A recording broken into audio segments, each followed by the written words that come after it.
Hello everyone, welcome to Anushruti art zone. ಇದೇನಪ್ಪ fridge ತೆಗೆದುಬಿಟ್ಟು ಏನು ಮಾಡ್ತಾ ಇದ್ದೀನಿ ಅನ್ಕೋತಾ ಇದ್ದೀರಾ? ನಿಮ್ಮೆಲ್ಲರ ಮನೆಯಲ್ಲೂ ಫ್ರಿಡ್ಜ್ ಇದ್ದೇ ಇರುತ್ತೆ ಅಲ್ವಾ? ಪ್ರತಿನಿತ್ಯ ಅದರಲ್ಲಿ ಎಷ್ಟೆಲ್ಲ ಪದಾರ್ಥಗಳನ್ನು ಇಡ್ತಾ ಇರ್ತೀವಿ ಅಲ್ವಾ? ಹಾಲು, ಮೊಸರು, ಉಪ್ಪಿನಕಾಯಿ, ತರಕಾರಿ, ಸೊಪ್ಪುಗಳು, ಹೀಗೆ ಏನೇನೆಲ್ಲ ಇಟ್ಟಿರ್ತೀವಿ. ಇಷ್ಟೆಲ್ಲ ಪದಾರ್ಥಗಳು ಅದರಲ್ಲಿ ಇದ್ದ ಮೇಲೆ ಅದು ಗಲೀಜಾಗೋದು ಸಾಮಾನ್ಯ ಅಲ್ವಾ? ಹಾಗೆಯೇ ಕೆಟ್ಟ ವಾಸನೆ ಕೂಡ ಬರುತ್ತೆ ಕೆಲವೊಂದು ಸಲ. ಹಾಗೆ ಯಾವುದೇ ರೀತಿ ಕೆಟ್ಟ ವಾಸನೆ ಬರದೇ ಇರೋ ಹಾಗೆ ಫ್ರಿಡ್ಜನ್ನು ಹೇಗೆ ಕ್ಲೀನ್ ಮಾಡ್ಕೋಬಹುದು ಅಂತ ನಾನಿವತ್ತು ನಿಮಗಿಲ್ಲಿ ತೋರಿಸ್ತಾ ಇದ್ದೀನಿ. ಮೊದಲಿಗೆ ಫ್ರಿಡ್ಜ್ನಲ್ಲಿ ಇಟ್ಟಿರುವಂತಹ ಎಲ್ಲ ಪದಾರ್ಥಗಳನ್ನು ಹೊರಗೆ ತೆಗೆದಿಟ್ಕೊಳ್ಳಿ. ಈ ರೀತಿಯಾಗಿ ಫ್ರಿಡ್ಜ್ನ ಡೀಪ್ ಕ್ಲೀನ್ ಮಾಡೋದಕ್ಕೆ ಮುಂಚೆ ಅದರ ಪ್ಲಗ್ಗನ್ನು ತೆಗೆಯೋದು ಒಳ್ಳೆಯದು. ಉಪ್ಪಿನಕಾಯಿ ಬಾಟಲ್ಗಳನ್ನು ಕೂಡ ಹೀಗೆ ಫ್ರಿಡ್ಜ್ನಲ್ಲಿ ಇಟ್ಟಿರ್ತೀವಿ ಅಲ್ವಾ? ಅವುಗಳ ತಳಭಾಗದಲ್ಲಿ ಕೂಡ ಎಷ್ಟೊಂದು ಸಲ ಎಣ್ಣೆ ಅಂಶ ಉಳಿದ್ಬಿಟ್ಟಿರುತ್ತೆ.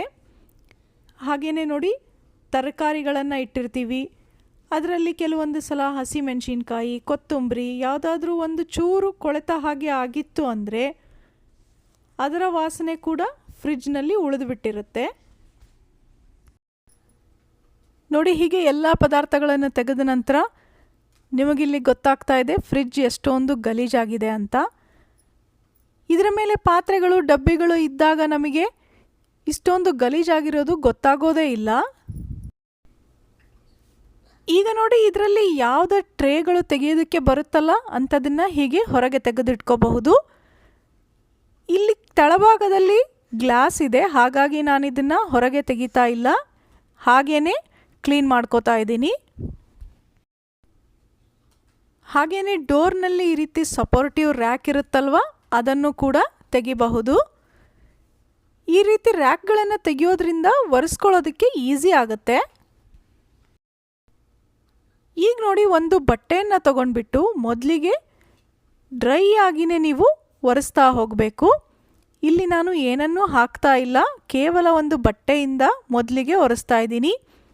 ಯಾಕೆಂದರೆ ಯಾವುದಾದ್ರೂ ಒಂದು ಕೊತ್ತಂಬರಿ ಕಡ್ಡಿನೋ ಅಥವಾ ಮೆಣಸಿನ್ಕಾಯಿ ತುಂಬೋ ಈ ಥರದ್ದೆಲ್ಲ ಉಳಿದೋಗ್ಬಿಟ್ಟಿರುತ್ತಲ್ವ, ಅದನ್ನು ಮೊದಲು ಈ ರೀತಿಯಾಗಿ ಕೊಡವುಕೊಳ್ಬೇಕು. ಈಗ ನೋಡಿ, ಒಂದು ಚಿಕ್ಕ ಬೌಲ್ನಲ್ಲಿ ಸ್ವಲ್ಪ ನೀರನ್ನು ತಗೊಂಡು ಅದಕ್ಕೆ 1 ಚಮಚ ಉಪ್ಪನ್ನು ಹಾಕಬೇಕು. ಉಪ್ಪು ಹಾಕಿದ ನೀರಿಗೆ ಒಂದು ಅರ್ಧದಷ್ಟು ನಿಂಬೆಹಣ್ಣನ್ನು ಹಿಂಡ್ಕೋಬೇಕಾಗತ್ತೆ. ನೀರು ಒಳಗಡೆ ನಿಂಬೆಹಣ್ಣಿನ ಹುಳಿ ಚೆನ್ನಾಗಿ ಮಿಕ್ಸ್ ಆಗಬೇಕು. ಆ ರೀತಿಯಾಗಿ ನೀವು ನಿಂಬೆಹಣ್ಣನ್ನು ಇಲ್ಲಿ ಹಿಂಡ್ಕೋಬೇಕಾಗತ್ತೆ. ಆ ಸಿಪ್ಪೆಯನ್ನು ಅದರಲ್ಲೇ ಬಿಟ್ಕೊಂಡ್ಬಿಡಿ. ಈಗ ಇದಕ್ಕೆ 1 ಚಮಚ ಬೇಕಿಂಗ್ ಸೋಡಾ ಹಾಕಬೇಕು.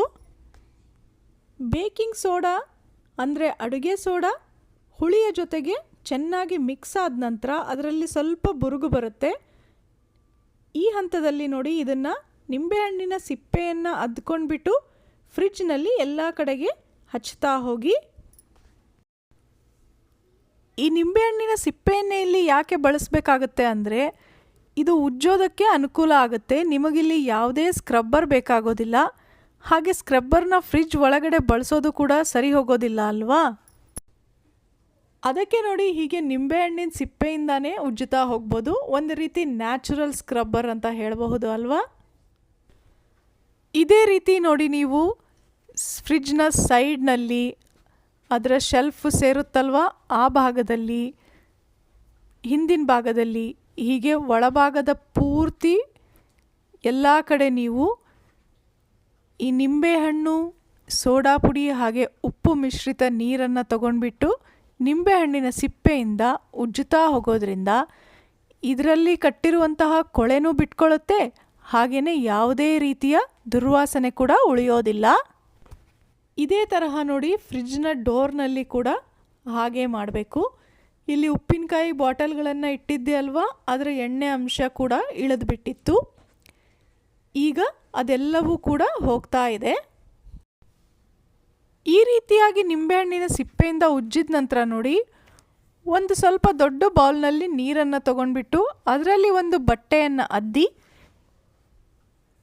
ಆ ಬಟ್ಟೆಯಿಂದ ಫ್ರಿಡ್ಜ್ನ ಒಳಭಾಗವನ್ನು ಹೀಗೆ ಒರೆಸ್ಕೊಳ್ತಾ ಬರಬೇಕು. ಇದರಲ್ಲಿ ಮೊದಲಿಗೆ ಏನು ನಾವು ಹುಳಿ ಮತ್ತು ಸೋಡಾ ಪುಡಿಯ ಮಿಶ್ರಣ ಹಚ್ಚಿದ್ವಿ ಅಲ್ವಾ, ಅದನ್ನೆಲ್ಲ ಈ ಬಟ್ಟೆಯಿಂದ ಒರೆಸ್ತಾ ಬರಬೇಕು.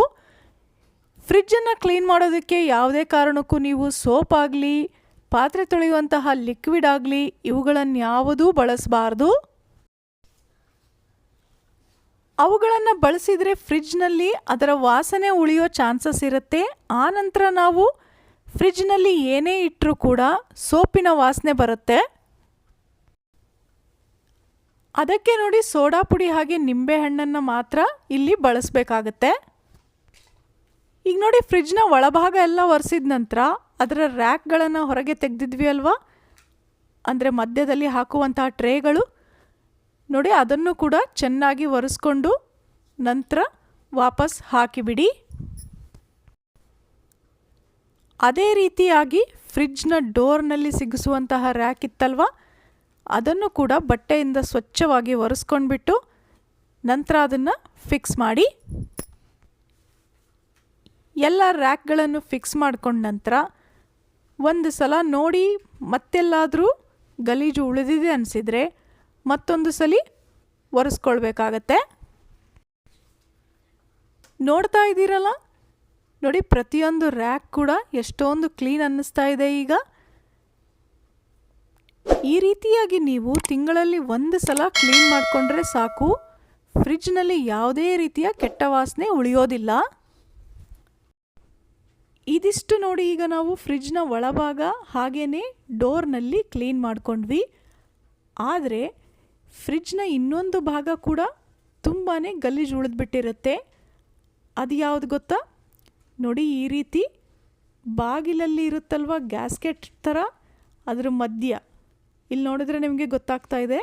ಸಾಮಾನ್ಯವಾಗಿ ಇದರ ಬಗ್ಗೆ ಹೆಚ್ಚಿಗೆ ಗಮನ ಹೋಗೋದಿಲ್ಲ, ಕೇವಲ ಫ್ರಿಜ್ನ ಒಳಭಾಗದಲ್ಲಿ ಮಾತ್ರ ಕ್ಲೀನ್ ಮಾಡ್ತಾ ಇರ್ತೀವಿ. ಆದರೆ ನೀವು ಕೆಲವೊಂದು ಸಲ ಇಲ್ಲೂ ಕೂಡ ಕ್ಲೀನಾಗಿ ಒರೆಸ್ಕೊಳ್ಬೇಕಾಗತ್ತೆ, ಇಲ್ಲ ಅಂದರೆ ಫಂಗಸ್ ಆಗೋ ಚಾನ್ಸಸ್ ಇರುತ್ತೆ. ನೋಡಿ, ಮೇಲಿನಿಂದ ಕೆಳಗವರೆಗೂ ಪೂರ್ತಿ ಬಾಗಿಲಲ್ಲಿ ಈ ಗ್ಯಾಸ್ಕೆಟ್ ಥರ ರಬ್ಬರ್ ಇರುತ್ತೆ ಅಲ್ವಾ, ಅಲ್ಲಿ ಒರೆಸ್ಕೊಳ್ತಾ ಬನ್ನಿ. ಕೊನೆಯದಾಗಿ ನೋಡಿ, ತರಕಾರಿ ಇಡೋದಕ್ಕೆ ಅಂತ ಟ್ರೇಗಳನ್ನು ಕೊಟ್ಟಿರ್ತಾರಲ್ವ, ಫ್ರಿಜ್ನ ತಳಭಾಗದಲ್ಲಿ ಇದನ್ನು ಆಲ್ಮೋಸ್ಟ್ ಸೇರಿಸ್ತಾ ಇರ್ತೀವಿ. ಅದನ್ನು ಕೂಡ ನೀವಿಲ್ಲಿ ಒಮ್ಮೆ ಚೆನ್ನಾಗಿ ಒರೆಸ್ಕೊಳ್ಬೇಕು. ಹೀಗೆ ಒರೆಸೋವಾಗ ಈ ಬಟ್ಟೆಯನ್ನು ನೀವು ಸ್ವಲ್ಪ ಬಿಸಿ ನೀರಲ್ಲಿ ಅದ್ದುಕೊಂಡ್ರೆ ತುಂಬಾ ಒಳ್ಳೆಯದು. ಪೂರ್ತಿ ಎಲ್ಲ ಒರೆಸಿದ ನಂತರ ನೋಡಿ, ತರಕಾರಿಗಳನ್ನು ಇದರಲ್ಲಿ ಹಾಕಬೇಕಲ್ವಾ. ಹೀಗೆ ಅಂಗಡಿಯಿಂದ ಪ್ಲಾಸ್ಟಿಕ್ ಕವರ್ನಲ್ಲಿ ಕಟ್ಟಿಕೊಟ್ಟಿರ್ತಾರೆ, ಅದನ್ನು ಹಾಗೇ ಇಟ್ಟುಬಿಟ್ರೆ ಪ್ಲಾಸ್ಟಿಕ್ನಲ್ಲೇ ಉಳಿದೋಗ್ಬಿಡುತ್ತೆ. ಹಾಗಂತ ಇದನ್ನು ತೆಗೆದುಬಿಟ್ಟು ಡೈರೆಕ್ಟಾಗಿ ಈ ಟ್ರೇ ಒಳಗಡೆಗಳನ್ನೇ ತರಕಾರಿಗಳನ್ನು ಹಾಕ್ತಾ ಹೋದರೆ ಬೇಗನೆ ಬಾಡಿದ ಹಾಗೆ ಆಗತ್ತೆ. ಹಾಗಾಗದೆ ತರಕಾರಿಗಳು ತುಂಬ ದಿನಗಳವರೆಗೆ ಫ್ರೆಶ್ ಆಗಿ ಉಳಿಬೇಕು ಅಂದರೆ ನೋಡಿ, ನೀವು ಈ ಟ್ರೇ ಒಳಗಡೆಗೆ ಒಂದು ಬಟ್ಟೆನ ಉಪಯೋಗಿಸ್ಬೇಕು. ನಾನಿಲ್ಲಿ ಹಳೆಯದಾದಂತಹ ಒಂದು ಟೀ ಶರ್ಟ್ನ ತಗೋತಾ ಇದ್ದೀನಿ. ಈ ಟೀ ಶರ್ಟನ್ನು ಈ ಟ್ರೇಗೆ ಈ ರೀತಿಯಾಗಿ ಪೂರ್ತಿಯಾಗಿ ಕವರ್ ಮಾಡ್ಕೊಂಡ್ಬಿಡಿ. ಒಂದು ನಾರ್ಮಲ್ ಸೈಜಿನ ಟೀ ಶರ್ಟ್ ಈ ಟ್ರೇಗೆ ಕರೆಕ್ಟಾಗಿ ಫಿಟ್ ಆಗುತ್ತೆ. ನೋಡಿ, ಇದು ಟೀ ಶರ್ಟ್ ಅಂತಾನೆ ಗೊತ್ತಾಗೋದಿಲ್ಲ, ಈ ಟ್ರೇಗೆ ಹಾಕುವಂತಹ ಕವರ್ ಅಂತಾನೆ ಅನಿಸುತ್ತೆ. ಈಗ ಇದರೊಳಗಡೆ ಬೇಕಾಗಿರುವಂತಹ ಎಲ್ಲ ತರಕಾರಿಗಳನ್ನು ಹಾಕ್ತಾ ಹೋಗಿ. ಹೀಗೆ ಇಡೋದ್ರಿಂದ ತರಕಾರಿಗಳು ತುಂಬ ದಿನಗಳವರೆಗೆ ಫ್ರೆಶ್ ಆಗಿ ಇರುತ್ತೆ, ಹಾಗೆಯೇ ಪ್ಲಾಸ್ಟಿಕ್ ರಹಿತವಾಗಿ ಇರುತ್ತೆ. ಇಷ್ಟಾದಮೇಲೆ ಈ ಟ್ರೇನ ನೋಡಿ ಅದರ ಜಾಗದಲ್ಲಿ ಕರೆಕ್ಟಾಗಿ ಫಿಕ್ಸ್ ಮಾಡಿಬಿಡಿ. ಯಾವ ತರಕಾರಿ ಇದೆ ಅಂತ ನೋಡೋದಕ್ಕೂ ಈಸಿ ಆಗುತ್ತೆ, ಹಾಗೆಯೇ ಬೇಕಾಗಿದ್ದನ್ನು ತಗೊಳ್ಳೋವಾಗ ಕೂಡ ನಮಗೆ ಈಸಿ ಆಗುತ್ತೆ. ಈಗೆಲ್ಲ ಕ್ಲೀನ್ ಮಾಡಿ ಆಯ್ತಲ್ವಾ, ಫ್ರಿಜ್ನಲ್ಲಿ ಇಡಬೇಕಾಗಿರುವಂತಹ ಎಲ್ಲ ಪದಾರ್ಥಗಳನ್ನು ಮೊದಲಿಗೆ ಏನು ಹೊರಗೆ ತೆಗೆದು ಇಟ್ಟಿದ್ವಿ ಅಲ್ವಾ, ಅವುಗಳನ್ನು ಅದರ ಸ್ವಸ್ಥಾನಕ್ಕೆ ಸೇರಿಸ್ತಾ ಹೋಗಿ. ನೀವೆಲ್ಲ ನಿಮ್ಮ ಮನೆಯಲ್ಲಿ ಈ ರೀತಿ ಡೀಪ್ ಕ್ಲೀನನ್ನು ಎಷ್ಟು ದಿನಗಳಲ್ಲಿ ಮಾಡ್ತೀರಾ? ಕಡಿಮೆ ಅಂದರೂ 1 ತಿಂಗಳಿಗೆ 1 ಸಲ ಫ್ರಿಜ್ಜನ್ನು ಈ ರೀತಿಯಾಗಿ ಡೀಪ್ ಕ್ಲೀನ್ ಮಾಡಿ. ಹಾಗೆ ಕ್ಲೀನ್ ಮಾಡೋವಾಗ ನಾನಿವತ್ತು ವಿಡಿಯೋದಲ್ಲಿ ತೋರಿಸಿದ ಹಾಗೆ ಸೋಡಾ ಪುಡಿ ಹಾಗೆ ನಿಂಬೆಹಣ್ಣನ್ನು ಬಳಸೋದು ಮರಿಬೇಡಿ. ಇದರಿಂದ ನಿಮ್ಮ ಫ್ರಿಡ್ಜ್ ಯಾವತ್ತಿಗೂ ದುರ್ವಾಸನೆ ಬರೋದಿಲ್ಲ. ಇವತ್ತಿನ ಈ ವಿಡಿಯೋ ನಿಮ್ಮೆಲ್ಲರಿಗೂ ಖಂಡಿತ ಇಷ್ಟ ಆಗಿರುತ್ತೆ ಅಲ್ವಾ? ಹಾಗಿದ್ರೆ ಲೈಕ್ ಮಾಡೋದನ್ನು ಮರಿಬೇಡಿ. ಬೇರೆ ಎಲ್ಲರ ಜೊತೆಗೆ ಶೇರ್ ಕೂಡ ಮಾಡಿ. ಇದೇ ರೀತಿಯ ಇನ್ನಷ್ಟು ಹೆಚ್ಚಿನ ವಿಡಿಯೋಗಳಿಗೋಸ್ಕರ ನಮ್ಮ ಚಾನಲ್ನ ಸಬ್ಸ್ಕ್ರೈಬ್ ಮಾಡಿ. ಮತ್ತೆ ಸಿಗೋಣ ಇನ್ನೊಂದು ಇಂಟ್ರೆಸ್ಟಿಂಗ್ ವಿಡಿಯೋ ಜೊತೆ. ಧನ್ಯವಾದಗಳು.